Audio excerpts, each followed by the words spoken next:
श्री स्वामी समर्थ. जय जय भोलेनाथ. तर नमस्कार मित्रांनी मैत्रिणींनो, तुम्हा सगळ्यांचं स्वागत आहे माझ्या या यूट्यूब चॅनलमध्ये. तर मित्रांनो आणि मैत्रिणींनो, श्रावण महिना हा पवित्र महिना असा चालू झालेला आहे आणि बघता बघता आता 3ही सोमवार गेलेले आहेत. तर मित्रांनो, श्रावण महिना म्हटलं की कसं आपल्या डोळ्यासमोर अगदी शिवलिंग, उपवास आणि सगळीकडे प्रसन्नता प्रसन्नता फक्त आपल्याला आठवत असते. तर मित्रांनो, श्रावण महिन्यामध्ये आपण आणि सगळेच भक्त जे आहेत ते शिवलिंगाची एवढी मनोभावे पूजा करत असतात की अगदी भोलेनाथांना त्यांच्यावरती प्रसन्नच व्हावं लागतं. एवढी पूजापाठ करत असतात. प्रत्येकजण जो आहे तो अभिषेक करत असतो, बेलपत्र वाहत असतो. ज्या काही भोलेनाथांच्या आवडीच्या वस्तू आहेत त्या त्यांना घेऊन जात असतो आणि सगळे मिळून अगदी भक्तिभावाने त्यांची पूजा करत असतात.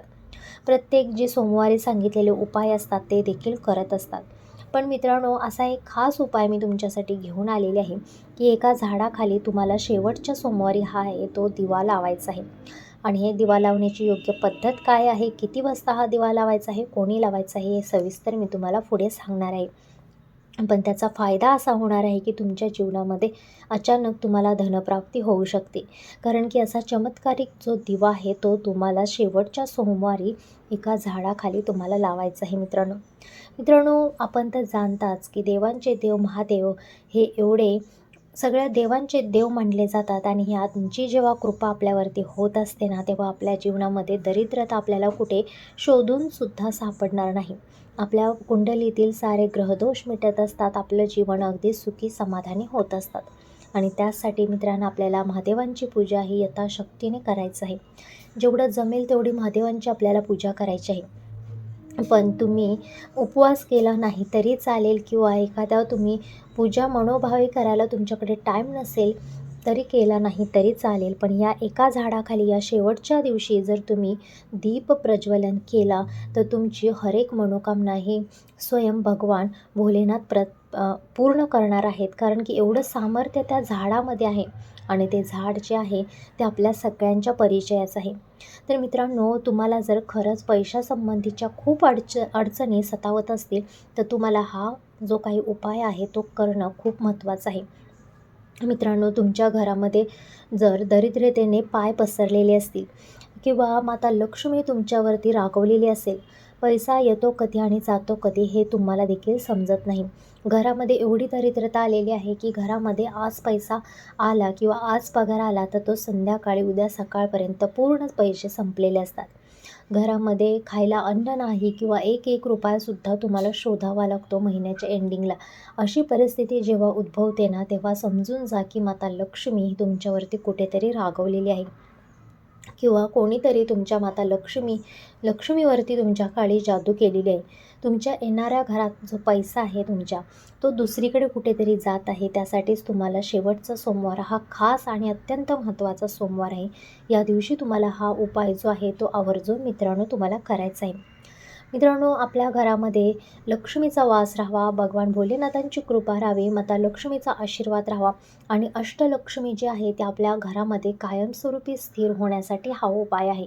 त्यामुळे हा उपाय सगळ्यांनी केला पाहिजे. उपायाचं महत्त्व असं आहे की हा उपाय शिवभक्तांसाठी खूप खास असणार आहे. सगळे शिवभक्त हा उपाय करत असतात.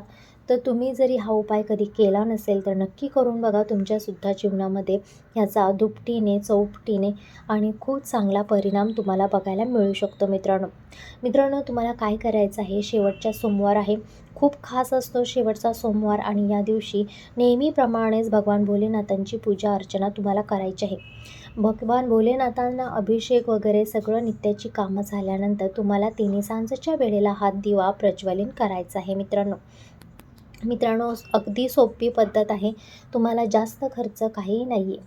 तुम्हाला तुमच्याच घरामध्ये राहूनसुद्धा हा दिवा तुम्ही प्रज्वलन करू शकता मित्रांनो.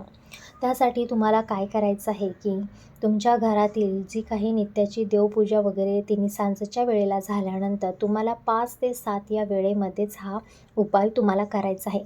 पहिली गोष्ट म्हणजे तुम्हाला एक बेलपत्र घ्यायचं आहे आणि एका बेलपत्राच्या वरती एक दिवा तुम्हाला प्रज्वलित करायचा आहे मित्रांनो. त्यामध्ये तुम्हाला एक वेलची आणि एक लवंग तुम्हाला टाकायची आहे आणि हा दिवा तुम्हाला भगवान भोलेनाथांच्या शिवलिंगासमोर तुम्हाला तिथे ठेवायचा आहे. असा दिवा तुम्ही अर्पण केल्यानंतर भगवान भोलेनाथ हे प्रसन्न होत असतात आणि माता लक्ष्मीसुद्धा त्यांच्यासोबत प्रसन्न होत असते.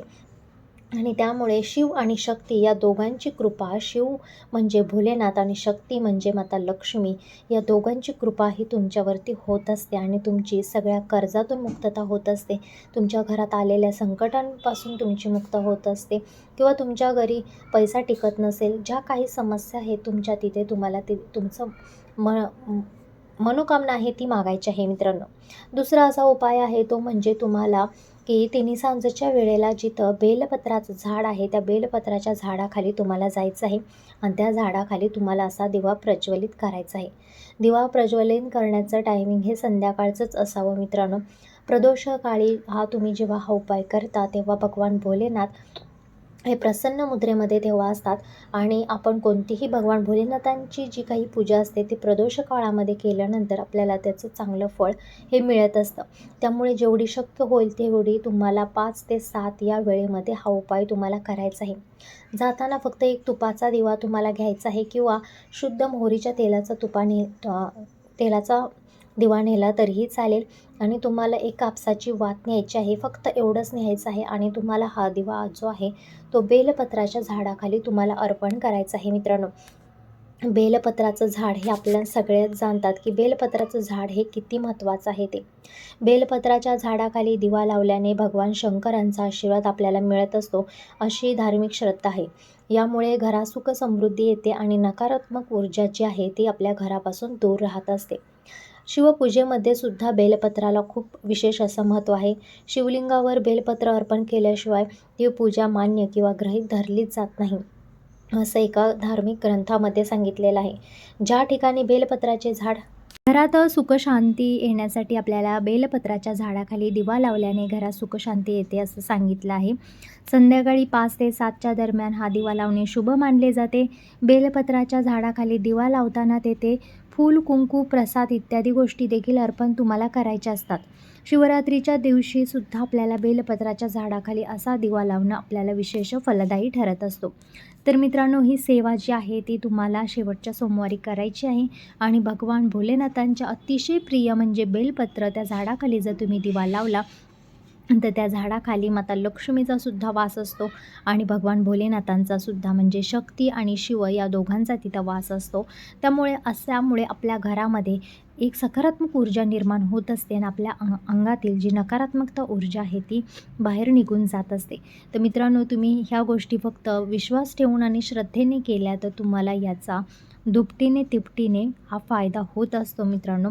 तर तुम्ही नक्की असा एक दिवा जो आहे तो बेलपत्राच्या झाडाखाली या शेवटच्या दिवशी लावायला विसरू नका. त्यामुळे भगवान भोलेनाथांची जी कृपा आहे, त्यांचा आशीर्वाद आहे तो तर प्राप्त होणारच आहे आणि माता लक्ष्मीचा सुद्धा आशीर्वाद तुमच्यावरती असणार आहे.